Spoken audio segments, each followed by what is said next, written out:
Vice chairman और president Telangana minority residential school society Fahim Qureshi और Tafseer Iqbal IPS special secretary Telangana हुकूमत और कमिश्नर महकमे अक़लियती बहबूद ने शमशाबाद में वाक़े minority residential boys high school और कॉलेज का अचानक मुआयना किया। इस सरप्राइज विजिट का मकसद मज़कूरा स्कूल और कॉलेज की कारकर्दगी की जांच करना था। फ़हीम कुरैशी प्रेसिडेंट टेमरिस और तफसीर इकबाल IPS ने तलबा के क्लासरूम पहुंचकर उनसे बात की और पढ़ाई के बारे में इस्तफसार भी किया। इस तफसीली दौरे के दौरान उन्होंने स्टाफ अराकीन से मुलाकात की और स्कूल व कॉलेज के मुख्तलिफ शोबों का तफसीली मुआयना किया गया और तफसीलात भी हासिल की गई। मज़कूरा दौरा काफी कारआमद रहा क्योंकि इस दौरे से दूसरे रेसिडेंशियल स्कूल्स और कॉलेजेस को ये पैगाम गया है कि सोसाइटी के आला ओहदेदार कभी भी स्कूल्स और कॉलेजेस का दौरा कर सकते हैं। फ़हीम कुरैशी प्रेसिडेंट टेमरिस ने बताया कि तकरीबन 1 महीने के बाद टेमरिस का बड़े पैमाने पर स्पोर्ट्स डे का एहतमाम किया जाएगा, जिसमें CM तेलंगाना रेवंत रेड्डी मेहमान खुसूसी की हैसियत से शिरकत करेंगे। कायदे मजलिस अकबरुद्दीन ओवैसी ने लंदन में चीफ मिनिस्टर रेवंत रेड्डी के हमरा दौरे पर वजाहत की है। अवाम के खदशात का इजाला करते हुए अकबरुद्दीन ओवैसी ने कहा है कि लोग कह रहे हैं कि लंदन में चीफ मिनिस्टर के साथ थे। उन्होंने कहा कि हुकूमत क्या मंसूबा रखती है, इस बारे में सुनना और देखना तो पड़ेगा। इसका मतलब ये नहीं कि हम गरीबों के आशियानों को तोड़ देंगे और गरीबों को बेघर कर देंगे। ऐसा हरगिज नहीं होगा, आप मुतमईन रहिए। अकबरुद्दीन ओवैसी ने कहा कि हम आपसे हैं और आपकी दुआओं, ताउन और इत्तेहाद की वजह से हैं। आपका और आपके मकानात का तहफ़्फ़ुज़ करना, आपकी जिंदगियों में खुशहाली लाना हमारी जिम्मेदारी है। हम इस जिम्मेदारी को बखूबी समझते हैं और ज़रूर निभाएंगे। अकबरुद्दीन ओवैसी ने अवाम को यकीन दिलाया कि वो बेफिक्र हो जाएं, उनके मकानात को कुछ नहीं होगा। हुकूमत आपकी इजाज़त और मंजूरी के बगैर कुछ नहीं कर सकती।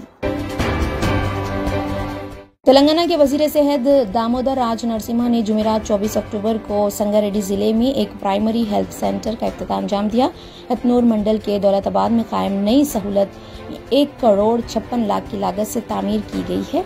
नायनी नरसिम्हा के साथ तेलंगाना के जंगलात और माहौलियात के वजीर कुंडा सुरेखा और संगारेड्डी कलेक्टर क्रांति वेलुरु भी मौजूद थे। इस प्रोग्राम में तेलंगाना इंफ्रास्ट्रक्चर कॉरपोरेशन की chairman Nirmala Jaggareddy, Sangareddy district medical officer doctor Gayatri Devi, मुख्तलिफ सरकारी महकमों के जिला अफसरान, नरसापुर हल्के इंचार्ज ओला राजी रेड्डी, साबिक MLA मदन रेड्डी, कांग्रेस पार्टी के अहम कारकुनान और मंडल कायदीन ने इस प्रोग्राम में शिरकत की।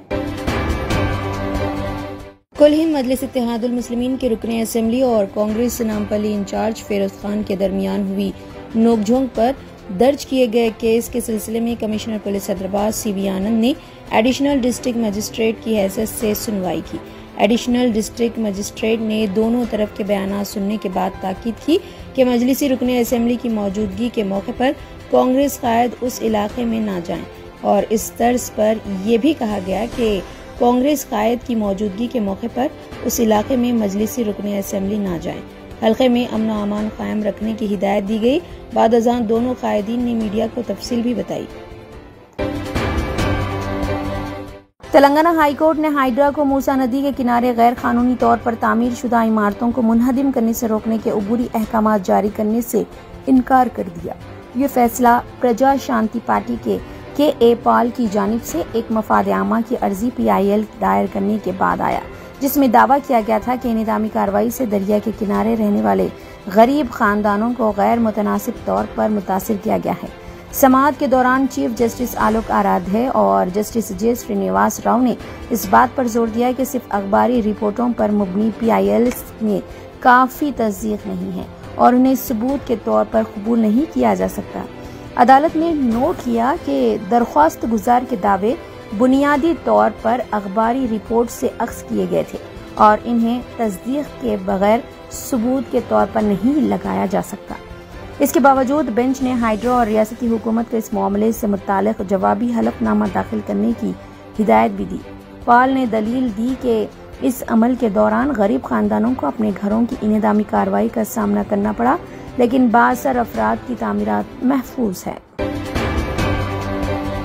ट्रैफिक पुलिस की जानिब से गाड़ियां चलाने वाले बच्चों के खिलाफ सख्त इंतबाह दिया जा रहा है। ट्रैफिक कवानीन के मुताबिक नाबालिग बच्चों की ड्राइविंग के कसूरवार उनके वालिदैन को जिम्मेदार माना जा रहा है और उन पर चालान और सजा की गुंजाइश भी रखी गई है। इसी सिलसिले में रीजनल ट्रांसपोर्ट अथॉरिटी ने फैसला किया है कि ऐसे कसूरवार बच्चों के वालिदैन को 3 साल की सजा, 1 साल के लिए व्हीकल रजिस्ट्रेशन, 1 साल के लिए मनसूख करना और 12,000 रुपए तक के चालान की गुंजाइश रखी गई है। मरकजी वजारत रोड एंड ट्रांसपोर्ट के मुताबिक रियासत तेलंगाना में हर हफ्ते एक कम उम्र लड़का हादसे में हलाक हो रहा है, जो तशवीश का बायस है। हैदराबाद के आदाद व शुमार के मुताबिक साल 2022 में 22 बच्चों की अमवात गाड़ी चलाते हुए हुई थी, जबकि साल 2023 में ये तादाद 34 रही। इसी तर्ज पर जारिया साल 2000 से जायद वालिदैन को बच्चों के गाड़ी चलाने पर चालानात किए गए, जबकि 40 वालिदैन को बच्चों की गलती पर जेल भी भेजा गया। ट्रैफिक पुलिस इस सिलसिले में सख्त कार्रवाइयों का भी इरादा रखती है।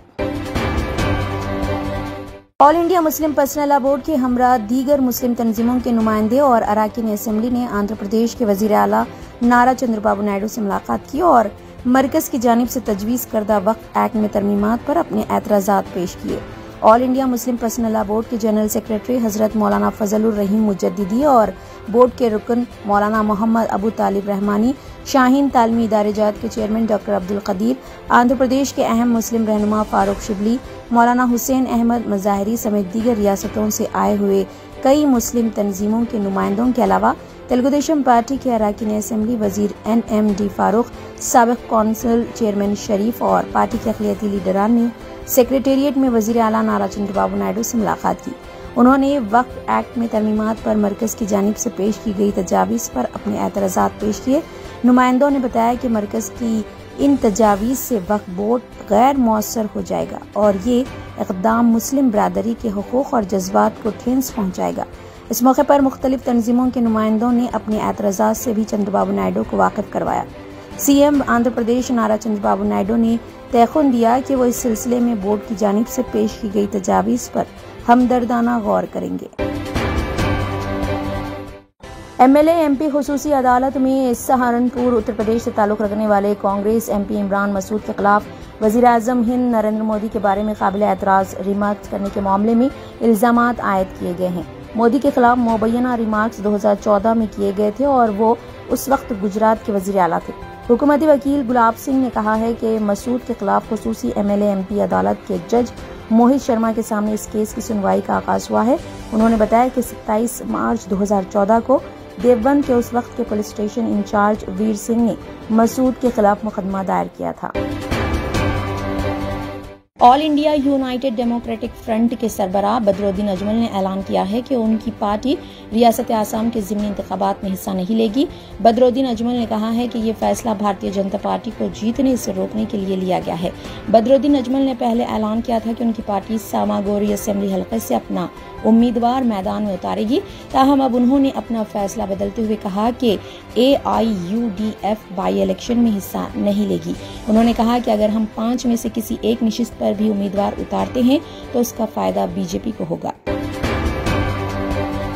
सोने और चांदी की कीमतों में दिन ब दिन इजाफा हो रहा है। बुलियन मार्केट की तारीख में पहली मरतबा 10 ग्राम सोने की कीमत 80,000 रुपए से तजाविज कर गई है। 23 अक्टूबर को सोने की कीमत ने अब तक का ऑल टाइम रिकॉर्ड कायम कर दिया है। जराये के मुताबिक 24 कैरेट सोने की कीमत 80,220 रुपए तक पहुंच गई है। 22 कैरेट सोना 10 ग्राम की कीमत 73,550 रुपए हो गई है। अमरीकी सदारती इंतखाबात, इसराइल, फलस्तीन, लिबनान, जंग, ईरान से कशीदगी, आलमी हालात और मुल्क में शादियों के सीजन की वजह से सोने की कीमत आसमान को छू रही है। न सिर्फ सोना बल्कि चांदी की कीमत भी रिकॉर्ड बुलंदी की सतह पर पहुंच गई है। चारशंबे को चांदी की कीमत 1,04,000 रुपए फी किलोग्राम तक पहुंच गई है। तजियाकारों का कहना है कि त्योहारों का मौसम और मशरक़ी वस्ती में जारी कशीदगी की वजह से सोने और चांदी की कीमतों में बेतहाशा इजाफा हो रहा है। माहिरीन का कहना है कि सोने की कीमतों में मजीद इजाफा हो सकता है। रियासत महाराष्ट्र बिलखुसूस मुंबई में कई सालों से बंद अंडरवर्ल्ड में गैंगवार की आवाज सुनते ही सिटी पुलिस ने इससे निपटने के लिए एक खुसूसी यूनिट तैयार कर लिया है। मुंबई पुलिस की प्रोटेक्शन ब्रांच नामी इस यूनिट में शहर के मुख्तलिफ इलाकों में काम करने वाले 150 पुलिस अफसरान और मुलाजमीन को जमा किया गया है। अब सलमान खान का पूरा खानदान इस प्रोटेक्शन यूनिट की निगरानी में है। खानदान के हर फर्द को खुसूसी हिदायत दी गई है कि घर का कोई फर्द इस यूनिट को बताए बगैर घर से बाहर नहीं निकलेगा। बाबा सिद्दीकी जैसे ताकतवर लीडर के कत्ल के बाद मुंबई में कई दहाइयों के बाद बड़े पैमाने पर फायरिंग हुई है और अंडरवर्ल्ड के दोबारा सर उठाने की आवाजें सुनाई दे रही है। डॉक्टर साबरीज आई हॉस्पिटल वाक़े एतबार चौक हैदराबाद। पुराने शहर में आंखों के अमराज के लिए बेहतरीन hospital. Doctor Asad Sabri consultant cornea, cataract and refractive surgeon की निगरानी में चलाया जाने वाला doctor Sabri's eye hospital state of the art infrastructure और सहूलतें, असरी मशीनों से लैस, कम से कम फीस में मरीजों का इत्मीनान बख्श इलाज। आंखों के कामयाब ऑपरेशन के लिए मौजू नाम doctor Sabri's eye hospital. Out patient के लिए भी दवाखाना विजिट किया जा सकता है। डॉक्टर साबरीज आई हॉस्पिटल, एतबार चौक, हैदराबाद।